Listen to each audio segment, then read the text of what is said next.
Magandang araw pong muli sa inyo at nagpapasalamat po kami sa inyong ginagawang paghihintay ng mga educational video ukol sa pag-aaral ng kasaysayan, kultura, at kaunlaran ukol sa probinsya ng Cavite. Sa pagkakataon pong ito, ang ipaglilingkod ng Cavite Studies Center ay ang isang serye ng video book ukol sa kaunlaran ng pamahalaang probinsyal ng Cavite, partikular ang administrasyon ng mga naging gobernador nito sa iba't ibang mga panahon.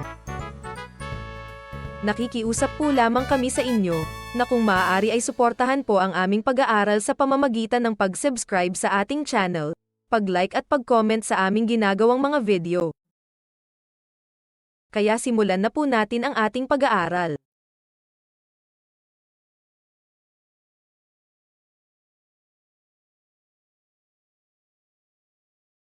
Ang pamahalaang probinsyal ay itinuturing na isang malaking teritoryo na binubuo ng mga bayan at mga lungsod na nakapaloob sa isang geographical na entidad, at pinamamahalaan ng isang pinunong tagapagpaganap na tinatawag na gobernador at isang lehislatura na tinatawag na sangguniang panlalawigan. Sa pag-aaral na ito ay ating tatalakayin ang ebolusyon ng gobyernong probinsyal ng Cavite at ang mga namuno rito sa buong kahabaan ng panahon.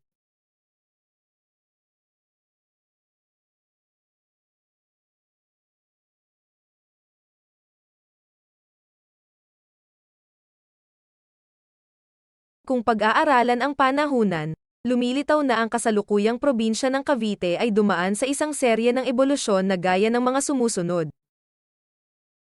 Sa panahong pre-kolonyal, ay existido na ang sinaunang anyo ng probinsya sa pamamagitan ng matandang salitang Tagalog na hilihid, na ang teritoryo ay isang mahabang landas na nagmumula sa kaitaasang bahagi ng Cavite hanggang sa mga dalampasigang pamayanan nito. Ikalawa, sa panahon ng pananakop ng Espanya ito ay nahati sa dalawang mahalagang kaunlaran. Una ay ang proto-probinsyal na pamahalaan, kung saan ang isang bahagi ng Cavite ay nasa ilalim ng pamamahala ng mga pinuno na tinatawag na Castellanes, samantalang ang ibang bahagi naman ng teritoryo ng kasalukuyang probinsya ng Cavite ay nasa ilalim ng administrasyon ng mga ekomendero.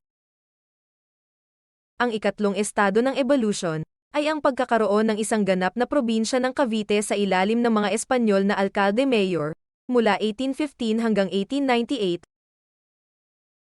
Ang ikaapat na panahon ay ang pamahalaang probinsyal ng Cavite sa ilalim ng pamamahala ng mga revolusyonaryong Pilipino mula sa mga taong 1878 hanggang 1901. Ang panghuling kabanata sa kasaysayan ng pamahalaang probinsyal ay ang itinatag ng mga Amerikano noong 1901 at umiiral hanggang sa kasalukuyang panahon.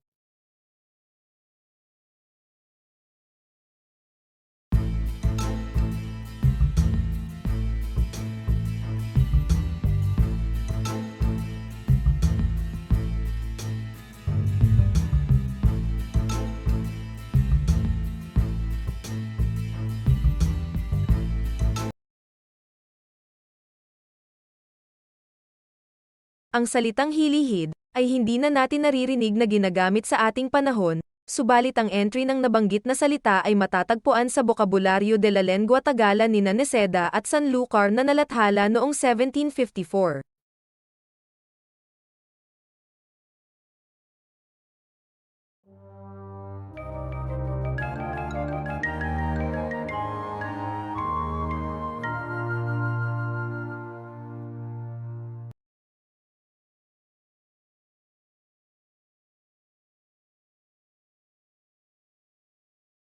Ipinapaliwanag sa bokabularyo ni Niceda at Sanlúcar ang salitang hilihid sa ganito. Para sa mga matatanda ito ay tumutukoy sa isang buong probinsya o hating daigdig. Mapapansin pa na ginamit na halimbawang parirala ang sanghihilid ng Komintang, na ang tinutukoy ang matandang katawagang Komintang na sa kasalukuyan ay ang probinsya ng Batangas. Ang kabuuan ng isang hilihid ay tinatawag na sanghil-ihiran, na sumasakop sa mga nakapaloob na bayan. Higit na kapansin-pansin, ang sumunod na pangungusap na isinulat ni Niceda at Sanlúcar na kahilihid ng Komintang ang bayan ng Indang, na magbibigay sa atin ng pagkaunawa na sa isang panahon ng kasaysayan, ang bayan ng Indang na sa kasalukuyan ay sakop ng probinsya ng Cavite ay minsan naging bahagi ng Komintang o Batangas.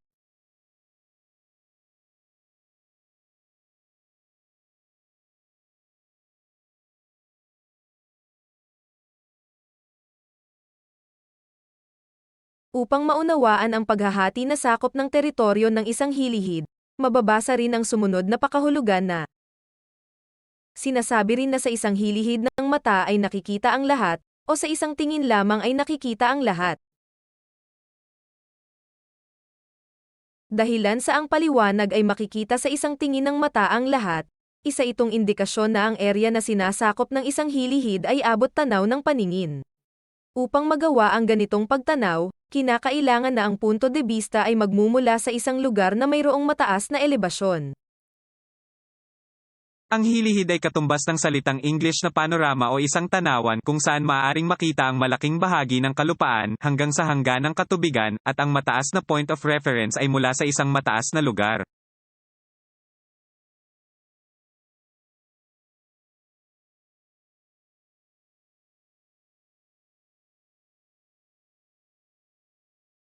Upang makita natin ang konkretong konsepto ng hilihid, ay tingnan po natin ang satellite view ng Google Earth at mag-focus po tayo sa bundok ng sungay na kinaroroonan ngayon ng Palace in the Sky, sa lungsod ng Tagaytay. Mahalaga nating gamitin ang tuktok ng bundok ng sungay na nasa lungsod ng Tagaytay sa pag-unawa ng pamamaraan ng paghihilihid o paghahati ng mga area sa panahon pa man bago dumating ang mga Kastila na siya nilang magiging mga template sa pagbuo ng mga probinsya sa panahon ng kanilang pananakop. Mula sa katuktukan ng bundok sungay ay matatanaw ang tatlong mahalagang hati ng hilihid sa tinatawag sa bokabularyo ni Neseda at Sanlúcar na Nasyon Tagala. Mula sa itaas pababa ng malawak na anyong tubig ay ang mga sumusunod: hilihid ng Cavite, Kumintang o Batangas at Bai o Laguna.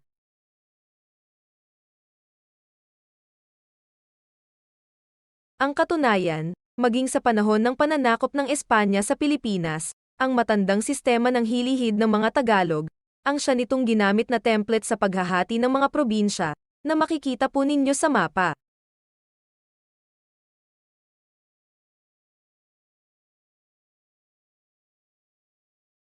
Higit pang mapapansin sa mapang ito na ang bundok ng sungay, ang nagsisilbing interseksyon ng mga hilihid o probinsya ng Cavite, Laguna, at Batangas.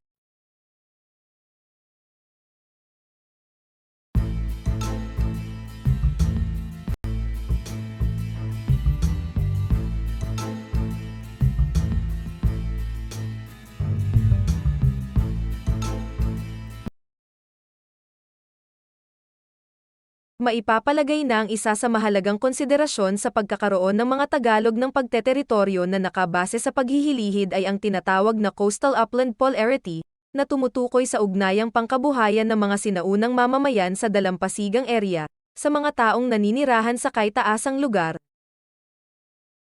Sa pamamagitan ng relasyon na ito ng mga mamamayan ng eryang dalampasigan at kaitaasan, nagkakaroon ng sinaunang anyo ng polytam ng mga kalakal ang mga tao sa nasabing mga polarity. Sa libro ni Padre Pedro Chirino na Relation de las Islas Filipinas na nalimbag noong 1604, inukol niya ang isang kabanata ukol sa kanilang misyon sa bayan ng Silang. Ipinaliwanag sa libro ni Chirino, na ang Silang ay pamayanan ng mga Thingges o mga taong naninirahan sa bulubunduking bahagi ng Cavite.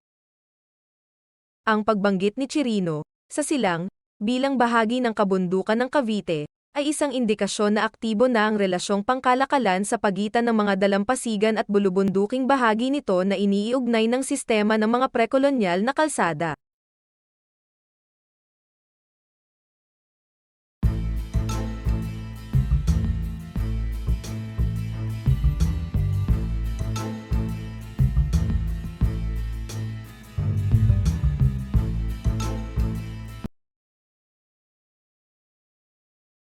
Ang pang-ekonomiyang relasyong ng dalampasigan at kabundukan ang nagpapakita na pag-aasahan ng dalawang magkaibayong lugar. Ito ay dahilan sa mayroong mga likas na yaman ang dalawang magkalayong lugar na kinakailangan nilang regular na magpalitan. Sa pagsasalaysay ni Chirino, makikita ang eksistensya ng pang-ekonomiyang kabuhayan ng mga taga-Silang, na namumuhay sa magkakalayong pamayanan, kung saan pinagkakaabalahan ng mga naninirahan dito ang pagsasaka ng kanilang mga bukirin,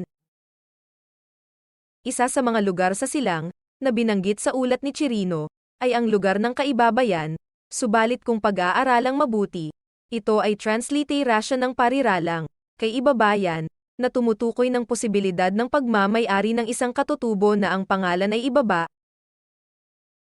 bagay na magbibigay sa atin ng impresyon na ang mga toponomiya sa ilang lugar sa Cavite ay indikasyon ng sistema ng prekolonyal na pag-aari ng lupa ng mga katutubo ng Cavite, katulad ng mga sumusunod, kay Bagal, kay Kawit, kay Tapos, kay Tambog, kay Tingga, kay Akle, kay Biyang, kay Labni, maging ang lugar na tinatawag na Pulo ni Sara, na inaakalang pangalan ng babae ay maaring ang tunay na esensya ay pulo o bukirin ni Sara o closed.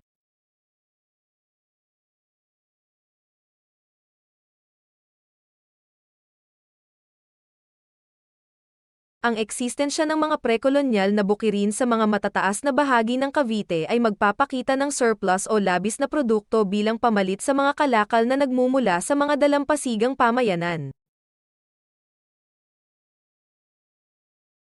Dahilan sa limitado lamang ang maaaring mapamangkaan ng mga sistema ng ilog sa Cavite, patungo sa interior na bahagi nito, naging mahalaga sa ugnayang panlipunan at pangkalakalan ang mga prekolonyal na kalsada nito, na naglalagos mula sa dalampasigan patungo sa kabundukan. Umpisahan po muna natin ang slide sa pamamagitan ng isang prekolonyal na bugtong. Mahabang mababa, tinutuntungan ng bata. Maging sa panahong prekolonyal, sa mataas na lupa ng Cavite ay mayroong dalawang mahalagang bayan, una ay ang Silang at pangalawa ang bayan ng Indang, na lumilitaw na mga sentro ng kalakalan kung saan ang mga produkto mula sa mga kaitaasang bahagi at ang mga kalakal ng dalampasigang pamayanan ay nagkakatagpo upang magkaroon ng palitan. Ang prekolonyal na kalakalan na ito, ay binigyang daan ng mga eksistidong kalsada. Ang isang mahabang kalsada na nag-uugnay ng mga pamayanan mula sa kaitaasang lupa hanggang sa dalampasigan pamayanan ay tinatawag na kabulusan.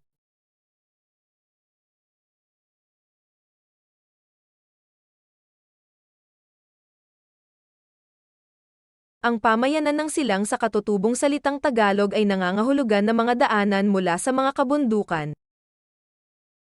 Katunayan, ang pagiging importante ng pamayanan nito ay dahilan sa ang kanyang daang kabulusan ay bumababa ng hilaga sa mga pamayanan ng Kawit, Binakayan, Bacoor, at maging sa silangang bahagi naman ang kabulusan nito ay bumababa sa mga dalampasigang pamayanan ng Lawa ng Laguna.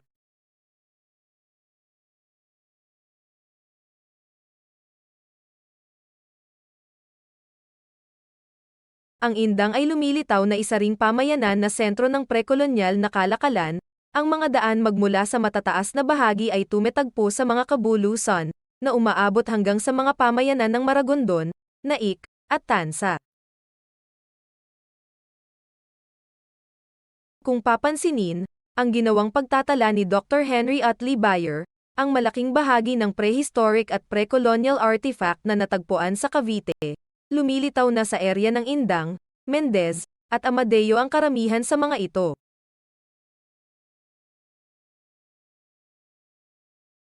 Isa sa importanteng itinala ni Beyer ay ang nag-iisang porcelain site sa Cavite na matatagpuan sa baryo ng Pangil, na tinataya na umiiral pa noong 1300s o 300 taon bago pa man maganap ang pananakop ng mga Kastila sa Pilipinas.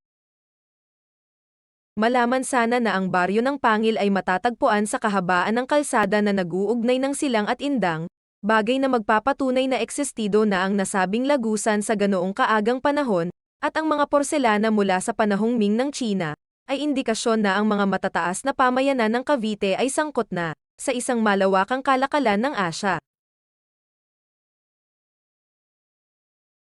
Ang pagkakaroon ng isang sistema ng mga daanan sa mga pamayanan ng Silang at Indang ay nagbigay daan sa eksistensya ng regular na pamilihan, na tinatawag ng mga Espanyol na Tiangge, at sa katutubong salitang Tagalog na Tali Papa, at sa Cavite ay tinatawag na Baraka.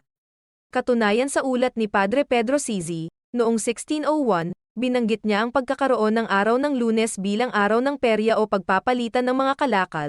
Sa ganito ay nakita niya ang pagsasama-sama ng mga tao sa Silang, na nagmumula sa iba't ibang bahagi ng mga pamayanan upang bumili o makipagpalitan ng kanilang mga kinakailangan. Ang prekolonyal na salitang Tagalog na hilihid ay nagpapakita na kilala ng mga sinaunang naninirahan ang kanilang kapaligiran, magmula sa mga likas na yaman nito at paghahating politikal. Ang pagkakaroon ng daan na tinatawag na mga kabulusan, na nagsisilbing daluyan ng pagpapalitan ng mga kalakal sa pagitan ng mga pamayan ng dalampasigan at kabundukan ay nangangailangan ng kaayusan at kapayapaan, na maaari lamang ipairal ng isang prekolonyal na pamamahala, na ang kapangyarihan o impluwensya ay lumalampas pa sa pamamahala ng lokal na kabahayan o bayan.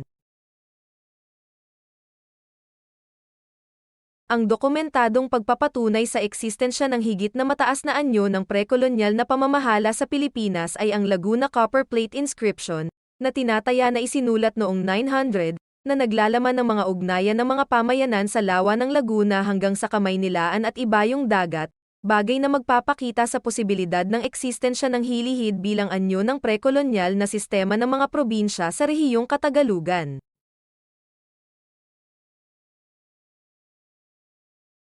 Pansamantala po naming tinatapos ang unang bahagi ng ating pag-aaral sa ebolusyon ng pamahalaang probinsyal ng Cavite, at mangyari po lamang na pakibasa lamang po ang mga katanungan sa slide na ito na ating gagamitin na lunsaran sa susunod na video.